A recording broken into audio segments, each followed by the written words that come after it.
Hey guys, welcome back to another Dragonheir Silent Gods video. In today's video I'm going to be showcasing one of the teams I'm using for the Chaos Shadow bosses in the Otherworld exploration. I did say in my previous video that I'd go into these teams and kind of give more of a deep dive into each of the teams I'm using, showing the gear properly, the artifacts, etc. So I'm going to begin doing that over the next couple of days. Before I get into that though, I do just want to say a huge thank you to Dragonheir Silent Gods for sponsoring this video. So if you are interested in giving the game a go, please do click the link in the description or the pinned comment and get involved today. So, as many of you will know and be experiencing currently, the Otherworld exploration is now live for Season 3. And the best way to participate in this and get the points you're looking for is by running Chaos Shadows as many times as you can, up to a maximum of 15 times each day. So for people with quite developed accounts, it is quite easy to get these 15 teams up and running. So I personally have 15 teams and have done since day one. So in today's video, I'm going to showcase one of the first teams I'm using. If we start off with, go for a fire one, we'll do them in order. So this boss here, I have done some playing around and noticed you can actually hit the Radiance boss with all of your teams. I did it yesterday. I used all 15 of my teams against the same boss, even if they weren't getting the extra damage bonus. And I was able to hit over 22 million with each of them. So if we load the gear here. So first of all, we've got my healer, and that is Asilia. So the reason Asilia's here is because I want to obviously keep my team alive for a start, but I also want to gain consistent healing for the Solar King's Horn to give myself 15% increased damage as much as possible. She's also wearing the Ancestral Protection set to reduce the damage the rest of my team are taking. As you can see, she's just built with a good amount of defense, some HP, and some enlightenment. I'd love to get more enlightenment, but I don't have an enlightenment mythical chest, and obviously my artifact doesn't give enlightenment. So that is the build for her. Next up, I've got Ardreth, and Ardreth is actually in here as my Witch's Remains because she multi-hits on her ultimate skill. Well, it actually affects her basic attacks, which then place witches. The reason I'm using her more than anything is she was built. I didn't need her in any of my other teams, so I threw her into this team to just save myself from having to level something else that could survive enough to use Witch's Remains.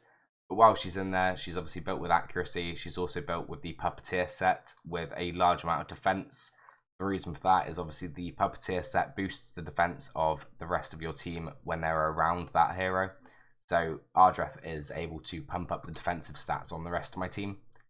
Next up, we've got Liko. So Liko is in here on this boss because the boss places buffs on itself consistently. Removing those buffs is really important to staying alive. If we have a look at the boss's skills, gains a random necrotic buff every 10 seconds, random buff every 10 seconds, and then deals damage. Buffs between 15% attack up, defense up, 30% damage up, and damage reduction. And on one of the passive skills, I believe it is, when the monster has one or more buffs, decreases the damage they take by 20%. So you want to make sure you're removing these buffs as frequently as you can, and Liko does do that on her ultimate skill. So every 18.4 seconds plus whatever the reduction from Hourglass is, she's going to reduce that as much as possible. She's going to remove those buffs as much as possible. Then I've got my kind of enabler for this, and that's Percival. So Percival is built for some damage, relatively decent, just over 4,000 attack, some crit rate, some crit damage, and also built in with some accuracy. The reason for that is to place the burns on the battle skill. There's no burns on the ultimate skill or anything here. It's just 20% attack up to all burn allies. So Percival is there to enable my Ashetius. So Ashetius is built with a nearly crit cap, some crit damage, and a large amount of attack. All of my damage dealers are wearing the Emperor set because the way these bosses work, they have quite low base attack, so you're able to get really good benefit of this set by, well, relatively easily. So it's hands down the best set for this boss, all of these bosses. And he's also wearing the Precise Carnage gauntlets because of obviously defense down being up. Unfortunately, the ones I've got aren't very good, but they do the trick. So in terms of skill timings on this fight, I actually haven't set any. I tested it and it was able to do over 22 million first try, and I've not seen the need to do skill timing since then. However, in an ideal world, I would be making sure that Percival uses his attack up just before Ashetius goes, and that defense down is up from Ardreth. But like I say, there's really no need, as it comfortably does over 22 million. So I'm going to jump into the run now, and I'll let that play out. I'll be back at the end of the run. But just to repeat that, obviously with the 22 million damage, that is the maximum you do need. You don't need any more than that. There's no leaderboard or anything on these bosses. So once you do hit that 22 million damage, you can back out and move on to your next run. I will let this one play out though, however, for the video, just so you can see that it does survive it is capable of doing a lot more damage than 22 million. So it does make it easier for you to kind of look at substitutes for these heroes, especially Ashetius. Obviously, he's kind of the core damage dealer of this team, as you can see there. So having somebody else come in and fill that role would still enable this team to be able to do 22 million damage. So I will be back at the end of the run and we'll discuss how it went. And there we go. As you can see, this team did 62.7 million damage on this run. Like I said, after 22 million damage, I could have just stopped it, but I wanted to play it out just to show that there is much more potential in there, meaning swapping out some weaker damage dealers is not going to be a problem.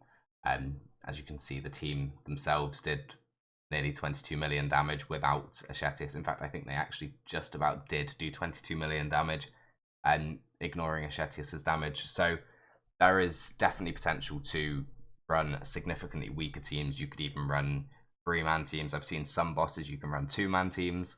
So these bosses are significantly easier than previous seasons from what we've experienced so far. Obviously, I'm using the heroes that I've got. So I've got heroes like Ashetius, I've got Asilia in this team.